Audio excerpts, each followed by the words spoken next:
Hello and welcome to Horns of Dilemma, the podcast of the Texas National Security Review, TNSR.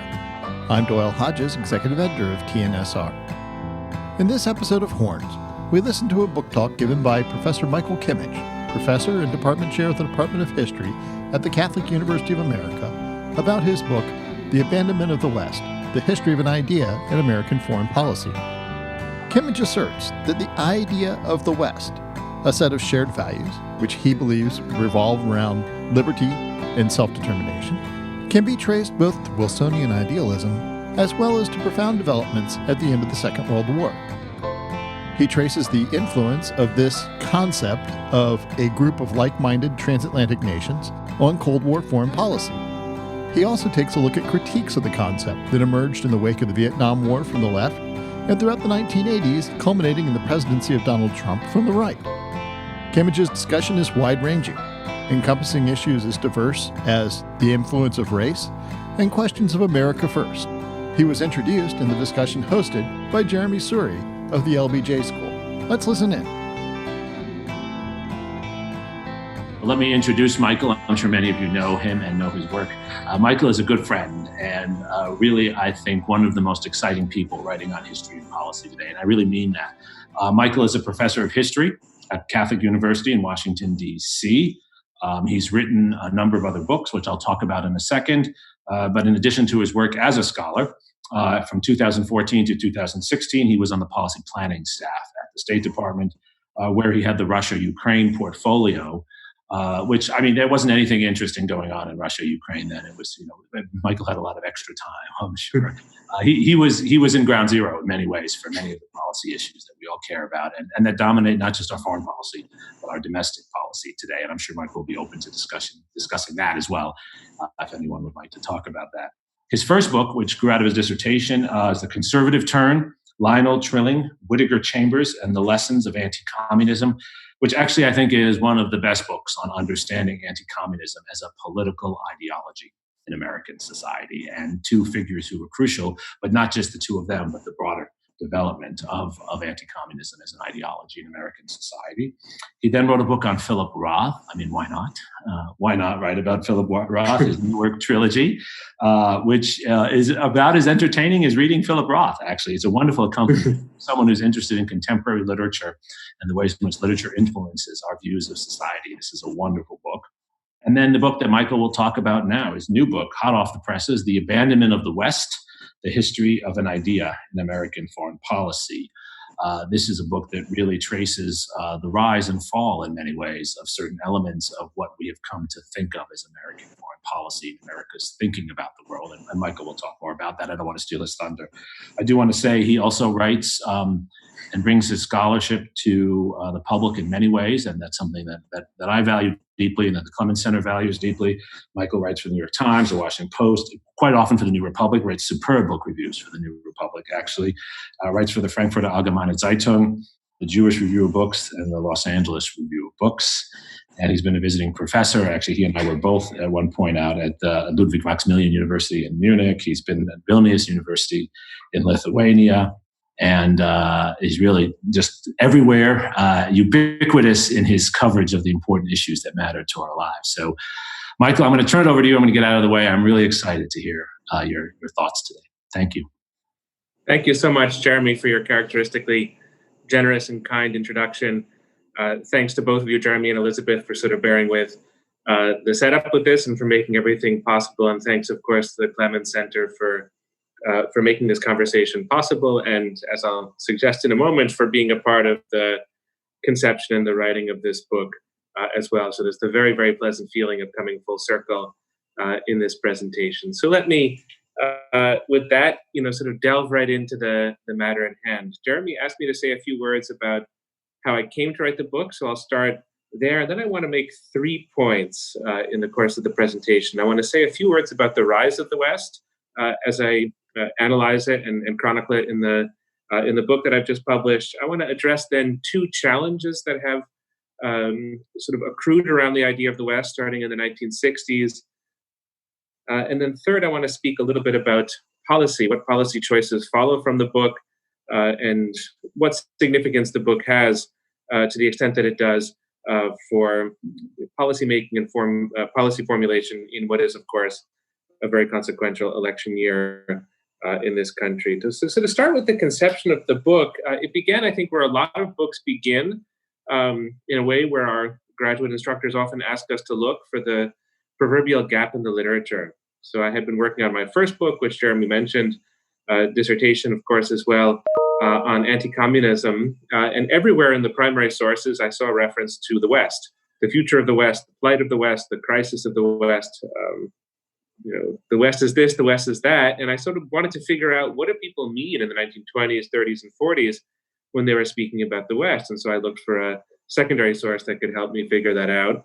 And it didn't come across one. And so I made a mental note of that and thought it would be a good idea to write a book on the topic. And so I began in a sort of very, I would say, scholarly fashion to try to figure out what the topic was about and how to research it. And of great help to that was the conversations I had with Jeremi and others on the University of Texas at Austin campus in the early stages of this book, when a lot of great questions were asked of me and insights shared. So that was one step along the way.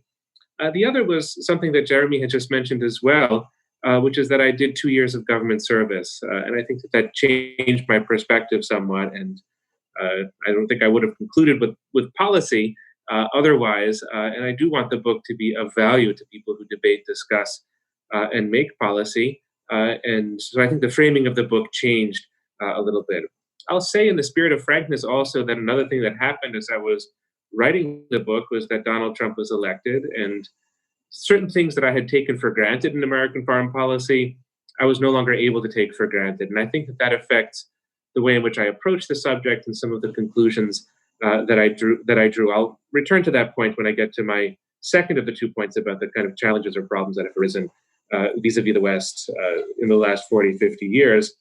And then finally, this is a book that has appeared in election year. And my goal is not to get my readers to vote for Joe Biden.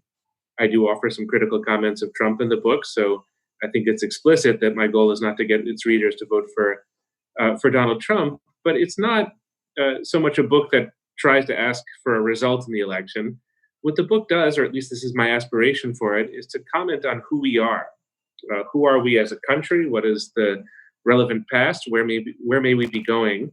And that seems to me one of the questions that's also asked in an election year, in addition to who one should vote for. So there are issues of identity in the book that, again, are not exactly scholarly in my reckoning with it, but do sort of circle out into the contemporary sphere. And there's a kind of contribution that I hope to make to things that are ongoing and current in American politics. So that by way of introduction in terms of how the book came to be. Now for my first point. And with my first point, there's a familiar dimension to it, and I think there's a somewhat unfamiliar dimension to it. So I'm going to speak first of the rise of the West. And I think I tell in this story, in part, a very well-known tale.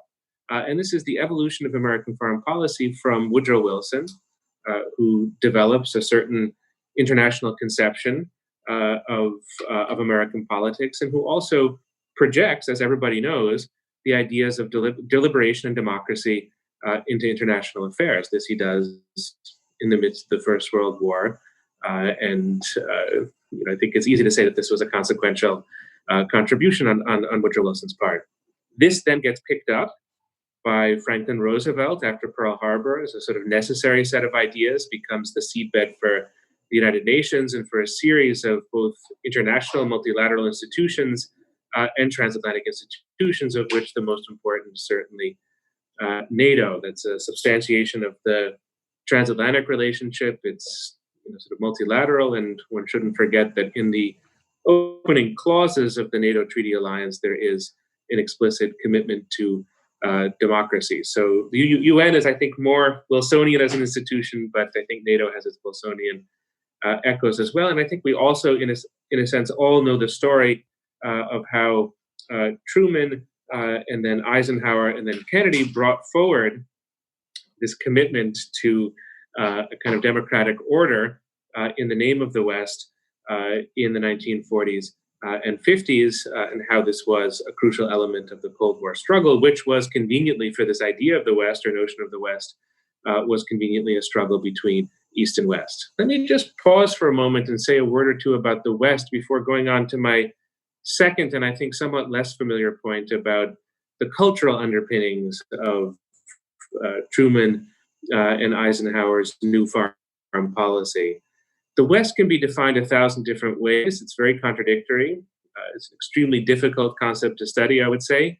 It touches on all things, and not even the same author or political figure will always use the notion of the West the same way. It can modify and shift even in the hands of a single individual. And so I made a choice in the book not to define the West as Christendom, not to define the West as capitalism, not to define the West as imperialism. Those are all choices that could be made. Other scholars have defined the West in those terms and written very good and solid things about the West under those sort of headings. I made a different choice, which just seemed more suitable to the kinds of materials that I was studying, and defined the West as a commitment to liberty and self-government that is implicated or embedded in some way in the transatlantic relationship. So you could write an even longer book than the one that I've written that would go back to the late 18th century, begin with the French and American revolutions, and sort of chronicle a transatlantic dialogue, a transatlantic exchange, a transatlantic story in which liberty and self-government have come increasingly to the fore, or increasingly in the 19th century and increasingly in the 20th century. However, at the moment is a bit more up for grabs. But this is the definition I gave to the West. And I think that this is probably the most operative definition of the West as it has functioned in American foreign policy. So if this were a book about Russia and the West, that definition would be entirely different. And what the West means in Russian foreign policy is something fundamentally different. But for the American narrative and for the American story, I found this to be a pretty applicable and decent working definition of the West. Just to repeat it for a moment, a commitment to liberty and self-government that is to some degree transatlantic. And that can be more universalist in the hands of some and more sort of specifically or locally transatlantic in the hands of others. At any rate, to return to the first part of this first point, I think it's familiar how the West arose in the late 1930s, 1940s. By 1945 was really a kind of reality, and then how the West coalesced and took shape in the early years of the Cold War as the work of Truman, Eisenhower, and of course many other important figures. Let me now turn to a somewhat less familiar aspect of the rise of the West, at least for those of us who are students of foreign affairs, and underscore how important universities and intellectual life were to this story. Universities begin their commitment to a Western civilization commitment toward the end of the First World War. It begins at Columbia University and it sort of spreads to the University of Chicago and then sort of takes over American higher education in the 1920s and 30s. This was fashionable. It was felt to be something that opened up the American curriculum, something that opened up the American mind, if you want to use that kind of a term. And what it did was make a fairly Anglo-Saxon and Protestant-oriented intellectual culture, American intellectual culture of the 19th century. It made it more cosmopolitan and certainly much more open to many different strains of European cultural and intellectual life. So this is an enthusiastic, almost national project in academia in the 1920s and 30s. And what does this do to the foreign policy notion of the West when it becomes important after 1945? It does a couple of key things. It legitimizes this notion. It makes this notion something that isn't haphazard and accidental. It's not just that the US happened to find itself with troops in Western Europe in 1945 and the Soviet Union was an irritant or an enemy, and so you needed to do something about it. And then for ad hoc reasons, you start to call yourself the West. That's conceivable, I suppose, but it wasn't the case in 1945. This commitment to the West, this sort of idea of the West, notion of the West, again, liberty and self-government being the two most important terms, felt in the 30s and 40s like it came from a very established, coherent, and cherished intellectual narrative and story. It wasn't random at all. It was almost felt to be the destiny of the United States, you could say, in the 1940s. Yes, in part because of crises over there in Europe and elsewhere, but also because of developments within the United States. It also, this notion of the West, this is very important for later stretches of American history, universities idealize the West. They told, what to us, I think, looks like a somewhat one-sided and maybe romantic story about the West. And this is the bequest of classical antiquity, the power and significance of the Enlightenment, the West as a kind of shining or golden tradition. So it's not just that it was a narrative, a grand narrative, a source of explanations, and therefore a source of commitments. It was also a kind of idealistic or project that affected the sentiments. And the reconstitution of Europe in 1945, after the depredations of the Second World War, was also in this sense idealistic, a sort of revival or resurrection of the West. Let me underscore that for the universities, the curricula that they had in these decades, the 20s and 30s, and in the 40s as well, was a Western civilization curriculum. So it wasn't just the West, there was this notion of Western civilization. And if you turn your gaze from the university world, from the Columbias and the universities of Chicago's and the other universities that are teaching about Western civilization, if you turn your gaze to foreign policy, what you find is that Western civilization is, again, ubiquitous. As we historians would say, it was ubiquitous in the sources, but in the 40s and 50s, this meant it was ubiquitous in the speeches of presidents and ubiquitous in the language of state and ubiquitous in the foreign policy conversation. So I don't think you would ever want to abstract the notion of Western civilization, for example, from George Kennan's thinking about the Soviet Union in 1946, 1947. It really is crucial, and he was very, very engaged and committed to the concept, and I think it even shapes his notion of containment. But George Marshall, here's another example, goes to the House Foreign Affairs Committee in 1947, and he needs to get Congress to pay for the Marshall Plan.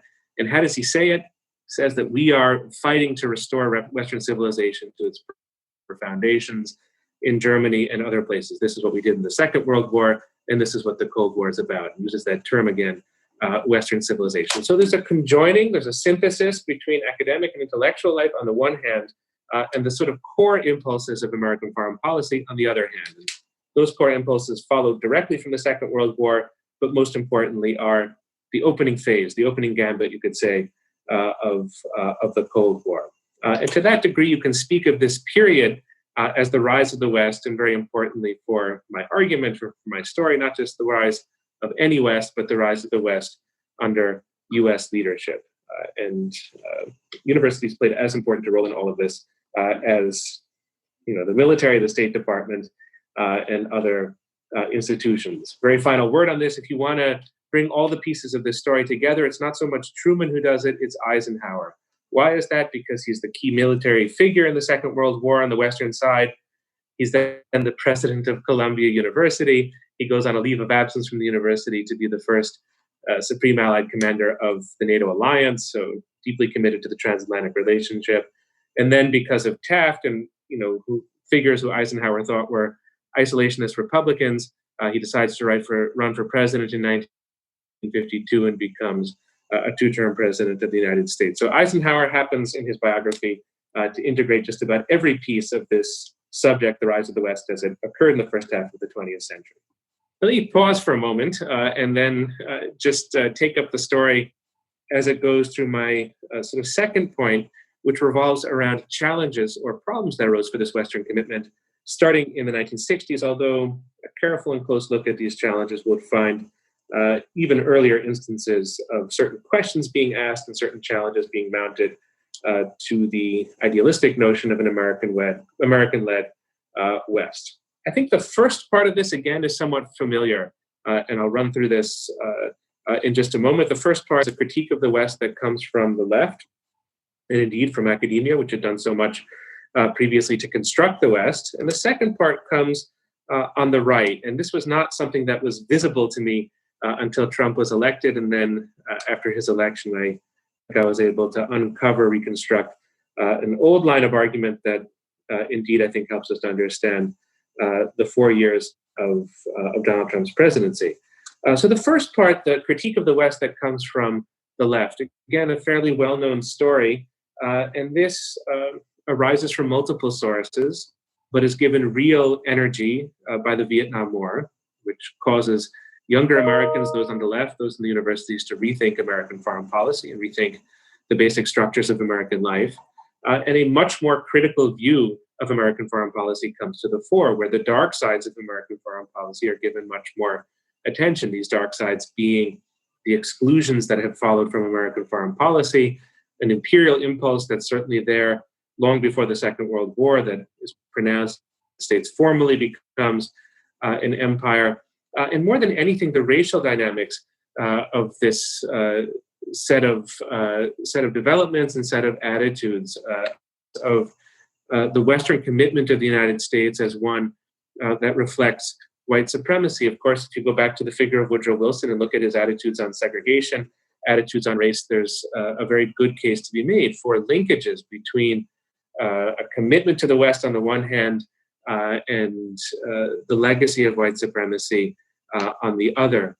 And a series of questions are asked about the kind of power that the United States is. And so if you conclude from studying the Vietnam War that the US is an empire, and you conclude that it feels entitled to be an empire for reasons of racial animus, or in a different sense of racial privilege, that the Vietnamese are considered to be racially other, and this reflects a very ugly logic of American domestic politics that then gets replicated in American foreign policy.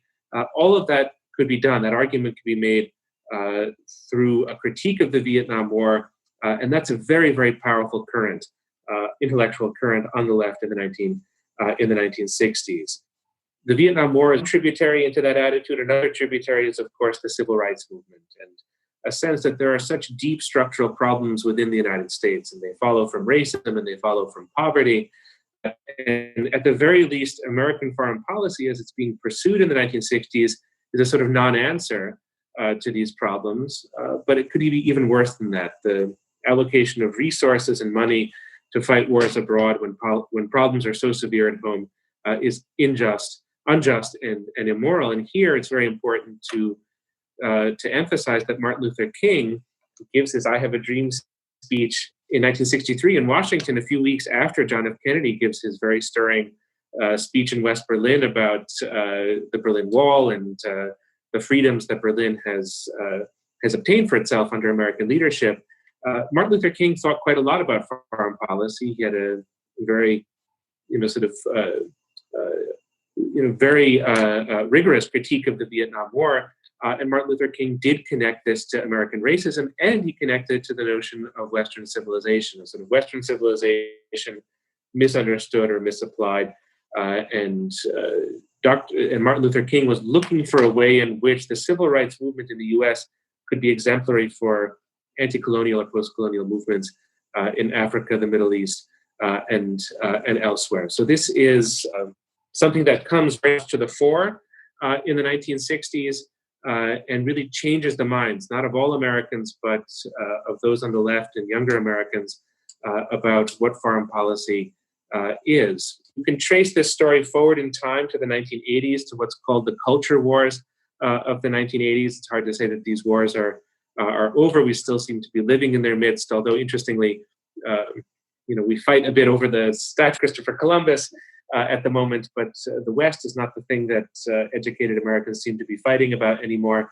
But in the 1980s, this is something that roils not just college campuses in the university world, but is really part of a national debate. So you get a book in 1987, Alan Bloom's Closing of the American Mind, where he basically indicts all of American academia for having given up on the West, for having sort of betrayed its calling, sort of lost its purpose in this sense. And then you have a response to Alan Bloom. It's not quite as famous a book by an American studies scholar, Lawrence Levine, who writes a book called The Opening of the American Mind, a response to the closing of the American mind. And Levine argues that what the United States has done in the 70s and 80s is discovered its true identity, and that identity is multicultural.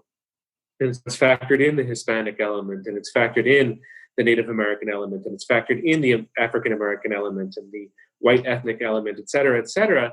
And it's arrived at a sort of true image, a true sense of itself. And that sense of itself is multicultural. And so a battle ensues really in the 1980s about what the West is, what its place should be in higher education, where it fits in American identity. And there is a fairly either-or quality to that debate and that argument on both sides of the cultural and ideological divide. But I think it is fair to conclude that universities, I think it's a gross distortion and exaggeration to say that they give up on the West or discard the West. I think it's not that simple. But this notion, this idealistic, romantic notion of the West, which is certainly there in the 30s and 40s, it's very hard to feel on American college campuses now.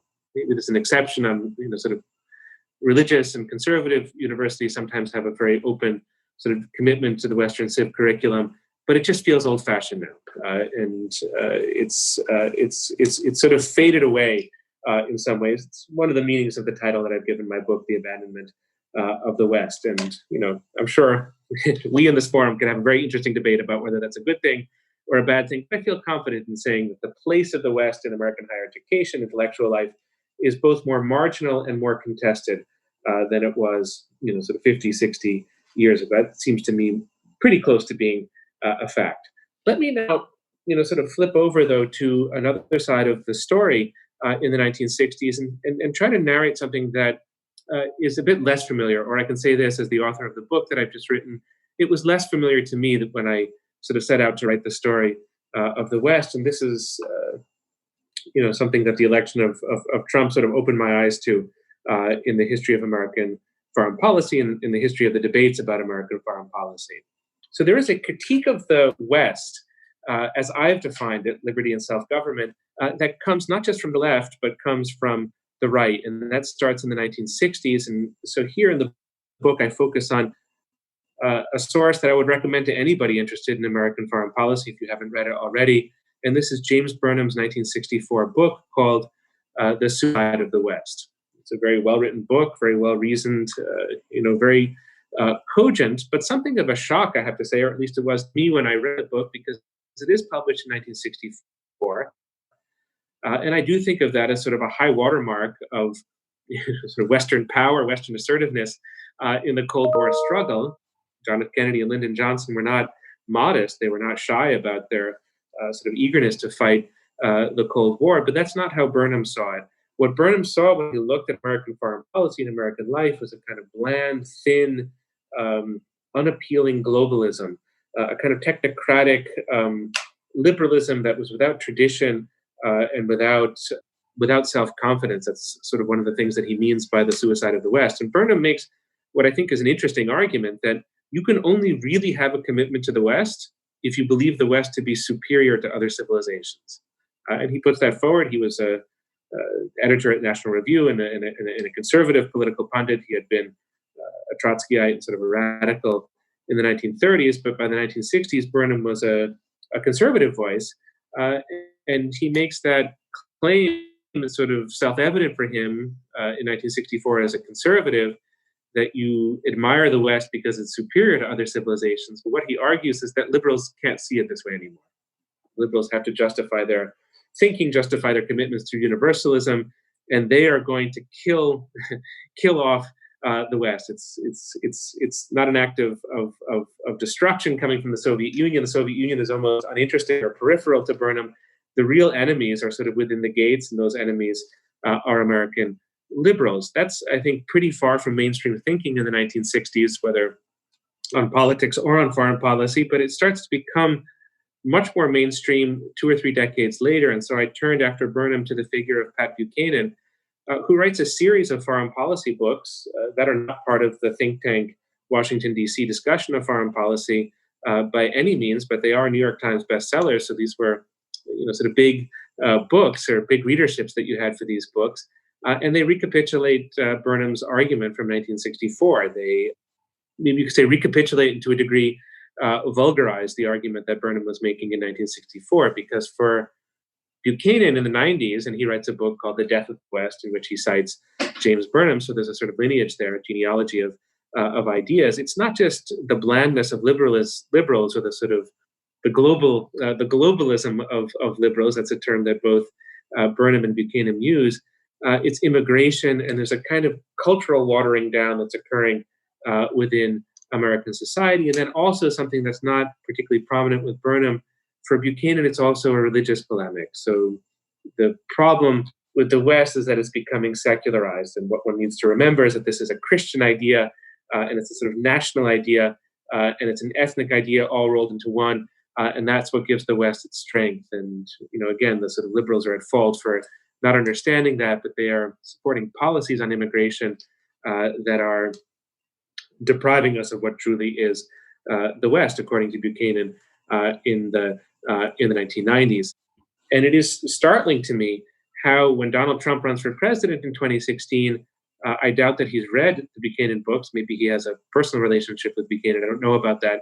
But he picks up just about every one of Buchanan's ideas on the campaign trail: the problem of immigration, the problem of a sort of cultural watering down. If you think of the recent debates over the summer about how history should be taught, 1619 project, it's clearly an echo, more than an echo, of Buchanan in the positions of Trump on this, and also a sense of ethno-nationalism that's going to revive. Here, if you wanted to analyze, in which he asked the question, can the West survive? It's consequential that he gives the speech in Warsaw, which is a place where you also have a somewhat populist government that does understand its foreign policy and culture in religious terms in Poland. You have the sort of Buchananite or Burnhamite arguments that President Trump is making in the course of that speech and in many other sort of statements and comments that you've seen from the president. Buchanan couldn't stand the European Union, and you see something similar with President Trump. So these figures, Burnham, Buchanan, and Trump, are all fans of the West. In fact, Trump was described at the beginning of the Republican nominating convention a few weeks ago as the bodyguard of Western civilization. So that's a comfortable rhetoric. That's not a source of discontent or annoyance on the right.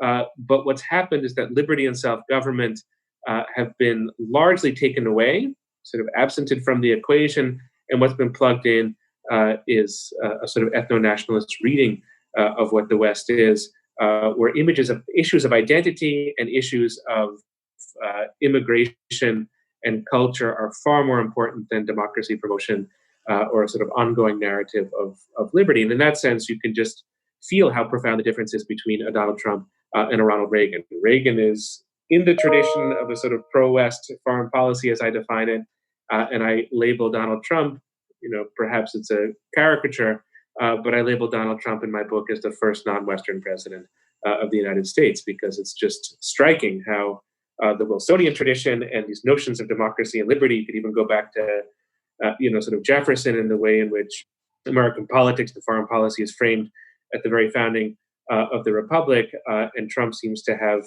sort of none of that in his rhetoric or in his outlook. And so my book chronicles, in other words, two sort of converging trends, or two trends that contribute to something of a similar dynamic of the decentering of what we might think of as the early Cold War commitment to the West. At least those constitute two significant problems or challenges that are not going to be resolved by the 2020 election, about whether the United States, in terms of its commitment to the West, will it be judged too Europhilic, too sort of white, too distant from the true multiculturalism of American life? That's one question you could ask.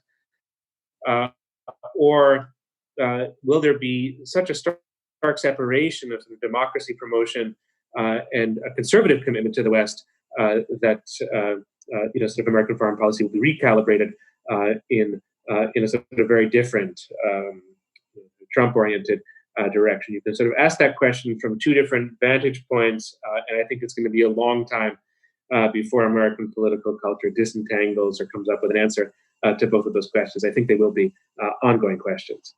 Third part of my presentation, I have about 10 minutes left, since I want to conclude with a discussion of policy and policy choices. And here I also want to make two basic points. And the first is just my sense of how the West should be used in American foreign policy, what its proper place is in 2020 and going forward. And then I just want to make a few reflections about culture and foreign policy and how these two are sort of intertwined and connected. And there I'll speculate a little bit about what a Biden victory might mean for the transatlantic relationship and what some of the relevant challenges might be as well. We've had 4 years of conversation about Donald Trump and his foreign policy. That's more of a known entity. It's interesting at the moment, of course, to speculate about what American foreign policy might look like if there were a change in the White House in January. So my first point about sort of policy choices and where the West should fit in American foreign policy, I do come down in the book on the position that the West still has a role to play, that there are good aspects of the West as a tradition. I fully agree with many of the criticisms of the West.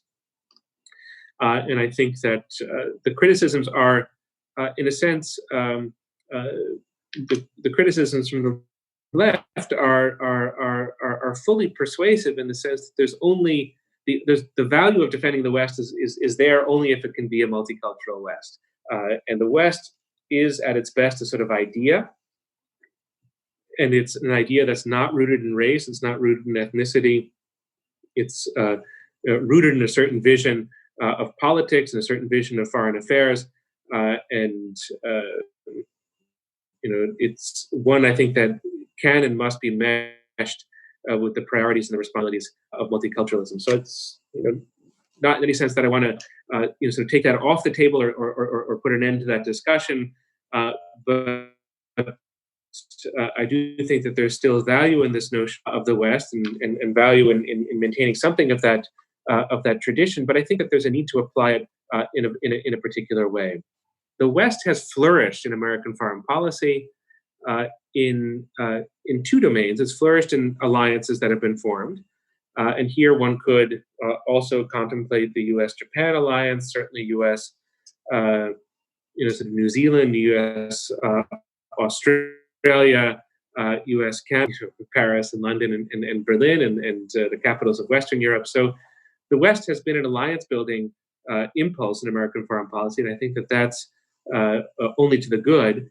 But really the best aspect of the West in American foreign policy has been that it allows the United States to represent something that is not just raw self-interest. And that representative function is truly very important and has been globally important. So when you see students marching in Tiananmen Square in May of 1989 and they're holding replicas of the papier-mâché replicas of the Statue of Liberty, that sort of tells you something about the place and power of certain ideas.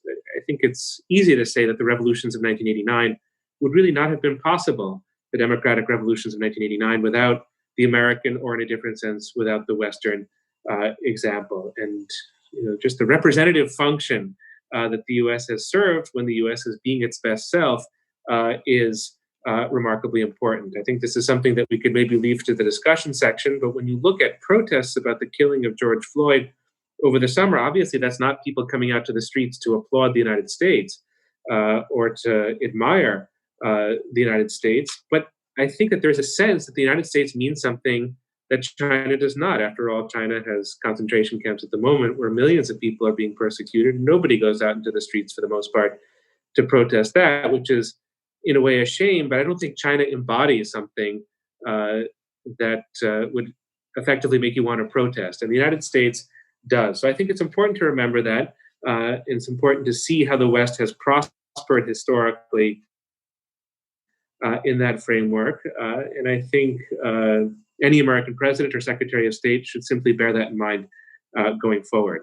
Alternately, and this is a conversation for another time, when the West tries to spread itself at the barrel of a gun, as it did in the Iraq War and has been the case throughout the 19th and the 20th century, that often leads to disaster and catastrophe.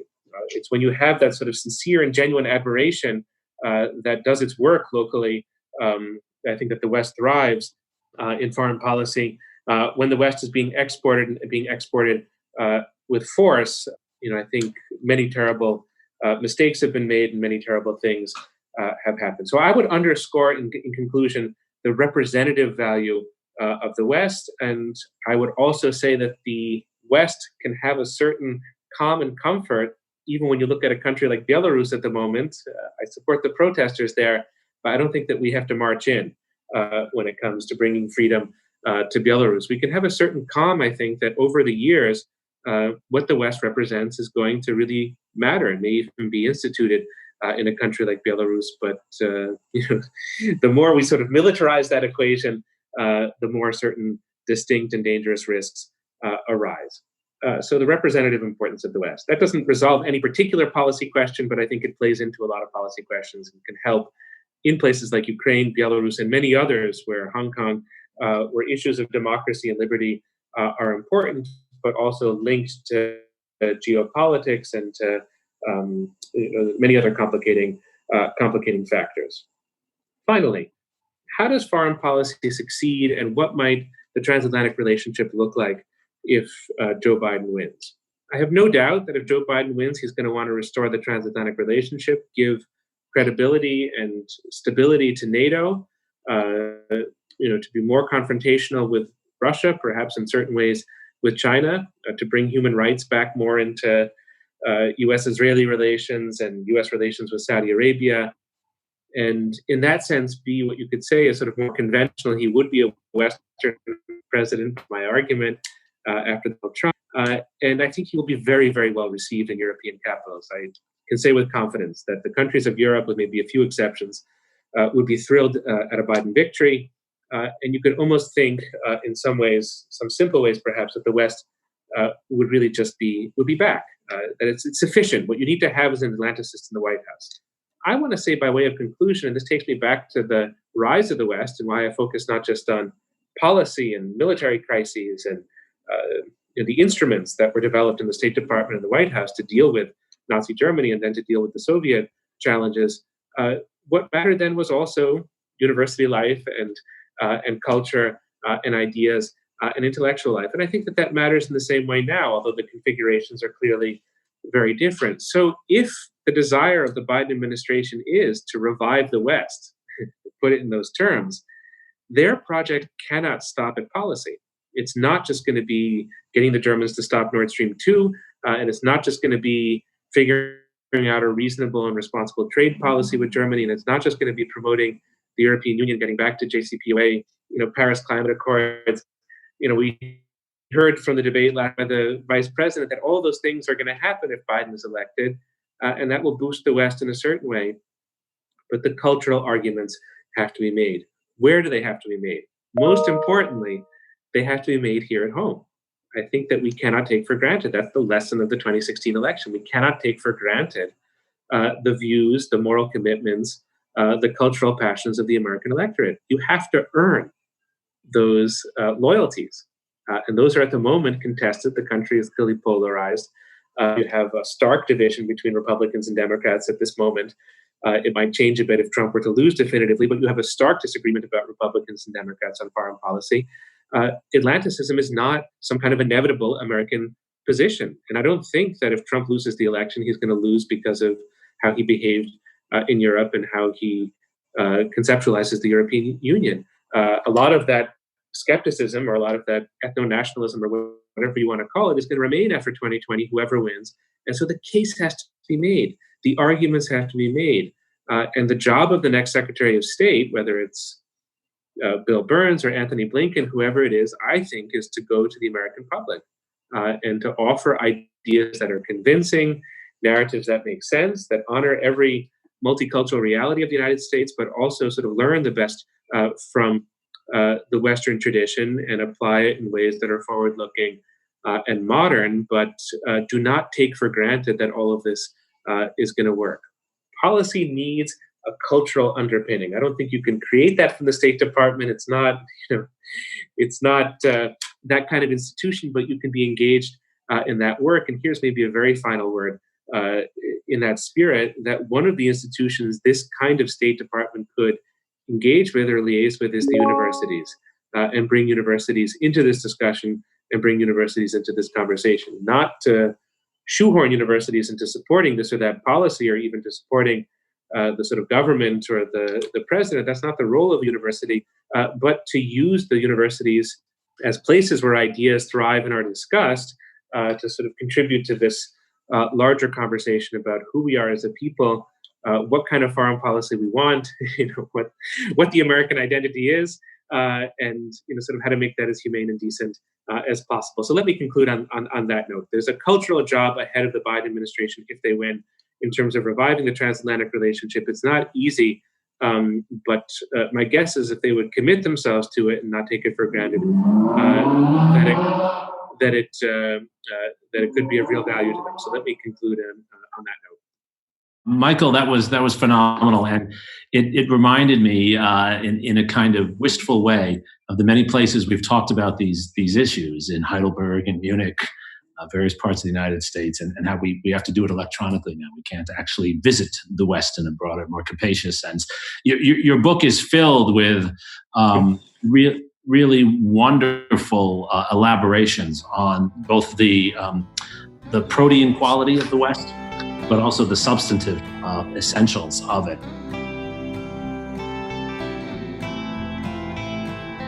Thank you for listening to this episode of Horns of a Dilemma, and please don't forget to visit our website at tnsr.org.